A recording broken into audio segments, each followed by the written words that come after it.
Tematski petek v pižamah je bil kar eden izmed najboljših, zato ker je bil najbolj zanimiv, ko prideš v šolo v pižami. Fajn je biti v šoli bolj sproščen. Tematski petki so mi zelo všeč. Popestrijo vse v šoli, da ni tako dolgočasno. Se zelo v redu počutim, ker lahko naredimo nekaj, kar tako v normalnem dnevu jih ne bi naredili, a ne je tako nekaj posebenega. Ko gledamo na neki že par dni prej. Moj najljubši tematski petek je bil dan brez šolskih torb.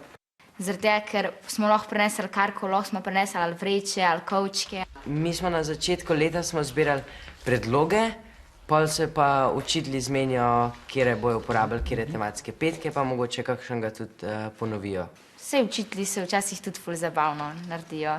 Ko je bil dan zabavnih klobukov, so ene učiteljice imele ful dobre klobuke, pa smo jih spraševali pol. Pa sodelujem večinoma povsod, samo v pižamah nisem, ker nisem vedel, kje bi izbral. Zdi se mi, da so mlajši bolj zagreti za te stvari, zato ker se jim zdi še bolj zabavno, se mi zdi. Če prijatelji sodelujejo, da se nekako boljš počutimo, če sodelujemo, ker drugače pa tako noben v razredu, recimo, če ne sodeluje, pa samo ti sodeluješ, je pa malo čudno v bistvu. Ne strinjam se toliko s tem, ampak jaz, če mi je všeč, se bom oblekel, če mi se ne bom. Zdaj, če se moj prijatelj obleče, je v redu, ampak odvisno od moje volje. Tematski petki nas povežejo, ker recimo, če vidiš enega, ne vem, šestarja, da je prinesel kovček namesto torbe, pa greš pol njega vprašati, da je ful cool, pa se začneta pogovarjati in se nekako povežeš.